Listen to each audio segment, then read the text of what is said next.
Hi everyone, it's Nini. I tested positive for, as the wonderful Charlotte would call it, the beer virus. So I apologize for how my voice sounds. I wanted to put together a quick video because what Katie Joy has been doing to All Things Sassy is so uncalled for. I like to make the funny videos because sometimes we just have to laugh at her antics, but there's times where she pisses me off with her actions so bad that I can't be funny about it, and this is one of them. I'm sure most of you know that All Things Sassy is another creator who makes videos on Katie Joy. From my experience, she's always been pretty respectful to Katie and just pointing out the things that she does. I don't think she's ever called her a name. I've never heard her make fun of her looks. And we all know ever since the Todd Chrisley verdict came in as guilty, Katie Joy has been manically tweeting and posting on Instagram nonstop. I think she's on such a high from the guilty verdict. Her mania has just been increasing, and last night I think it interfered with her rational thinking. She posted yesterday that somebody had sent her an email saying that somebody in the anti-KJ community had a husband who had been arrested for DV and stalking and terrorist threats. She latched on to this piece of information and just ran with it, and it got out of control. She started posting about the things that this person's husband had apparently been arrested for, saying basically that it was hypocrisy that her husband was being made fun of for not having a job, while this other person's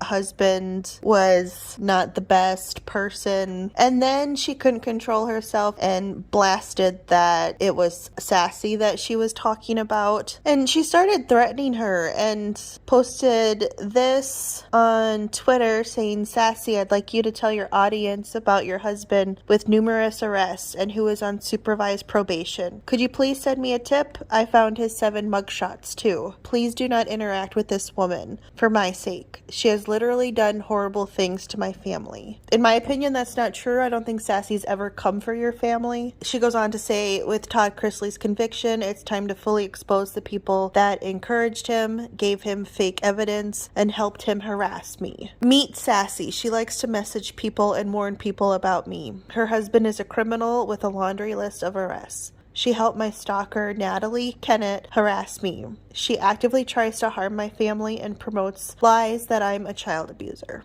I don't think any of that is true. If Sassy did provide Todd with evidence, she was probably only showing him screenshots of your own words on Twitter and Instagram, and probably providing him with clips of your YouTube videos or Instagram lives where you've talked about him. And I'll admit, I didn't follow the full Nat thing too closely when it happened a year and a half ago, but from my understanding, I thought Sassy warned Katie Joy that Nat was a stalker. I could have that wrong. On this Instagram post is when Katie started to show pictures of Sassy's face and Sassy's husband. And Sassy is one of the creators who doesn't have her full first or last name anywhere on her platforms. She's never showed her face. So that is doxing. Katie Joy was probably that child in school who constantly ran to the teacher to tell on other kids. And she continues to do that in her real life, because how many times has she said, "That's against terms of service," or "That's against YouTube guidelines"? Doxing is not allowed on any platform. Katie Joy, you've claimed that you've been doxed in the past, but obviously you put your face out there. You have said your full name on your channel before. Nasty Woman by Katie Paulson. You're also a dumbass who goes on Instagram Lives with a sign in the background that says your last name. Nasty. She did another Instagram post telling her followers if they ever hear from Sassy to ask her about her husband. Again accuses Sassy of stalking and harassing her. And again accuses her of egging on 7M and Todd Chrisley to sue her. Nobody egged Todd Chrisley or 7M on to sue you other than yourself. Then in that same post she says, Sassy might want to evaluate her life before coming for one of the best investigators on YouTube.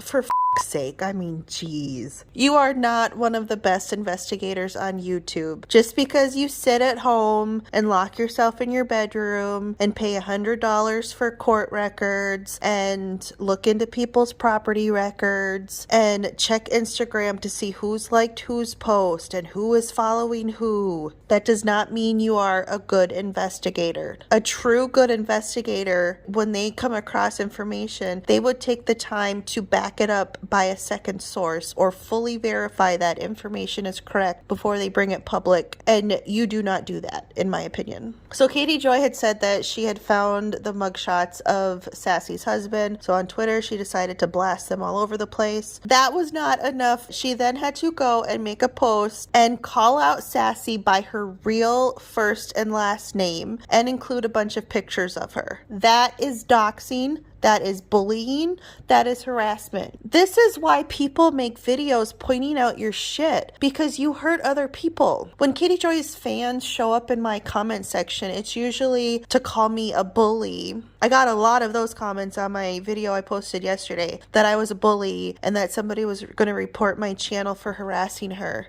This is harassment, what Katie Joy just did. That is bullying. All I've done is put clips together showing her hypocrisy. And yes, I've called her names and I've made fun of her. But this is sharing somebody's private information who does not want it to be public. It is wrong on so many levels. In yet another Twitter post, Katie Joy said, "Please keep mocking my forehead and chin. Please keep accusing me of child abuse and neglect. I'm not the one married to a deadbeat dad that has a criminal history that goes back 20 years. That's you." And again shared pictures of Sassy's face and her husband. Now this one really bothered me because within the past month, Sassy made an entire video dedicated to Katie Joy's chin, but it was not to make fun of her chin. It was to tell people that it was not right to poke fun of a woman's looks. And in that video, she said, "I don't care how you feel about Katie Joy, don't make fun of her chin," because it was something that she couldn't control. I know this for a fact that she had made that video because I commented on it and I said normally I agree with those statements, don't make fun of somebody for their looks, but we all know that Katie Joy has made fun of women for their looks, so I felt it was justified to make fun of her chin.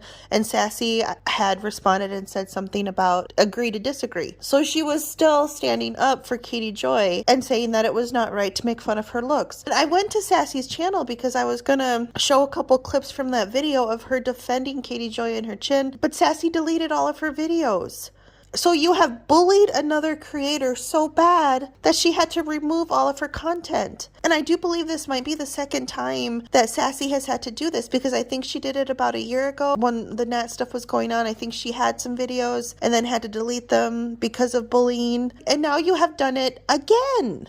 I think that high that you've been on has made you even more delusional than you already were. Nobody in their right mind would think that no matter how much you dislike a person, you would share their first and last name and pictures of them publicly on multiple platforms when they have never shared that information publicly. That is just so wrong. So I did report Katie Joy's Twitter for the doxing. I can't report her on Instagram because she's blocked me. This is why Katie Joy needs to get off social media. She hurts other people. Nobody forces anybody to watch any particular YouTube creator or channel. So if you don't like something, just don't watch. And I know I've been asked, well, why don't I apply that to Katie Joy? And I think for all of us who continue to follow her saga, it's because she does stuff like this. It's hard to walk away from that when you see somebody who hurts other people. It's not like Katie Joy is just a shitty person. It's that she's a shitty person who hurts people. I think it's because of that is why it's so hard to look away, because she is just callous. And like I said, it's hard to watch somebody who over and over has hurt other people.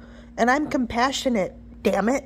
I don't know what else to say. This has infuriated a lot of other people too. I mean, how low do you have to stoop? Every time we think Katie has sunk to a new low, she shows us that she can go even lower. I really hope Sassy's doing okay. I'm sure she's very anxious right now and hurt, and she's probably scared because now everybody knows her first and last name thanks to this. I worry about her because Sassy's a good person. And yes, I'm biased because I don't like Katie Joy, but I hope she could hang in there through this. I reached out to Sassy on Instagram and sent her a DM letting her know that I supported her, but I don't look for her to respond. I'm sure she's getting bombarded with DMs from Katie Joy's stupid minions who believe everything that she says. I'm going to rest my voice the rest of the day. Thanks for watching.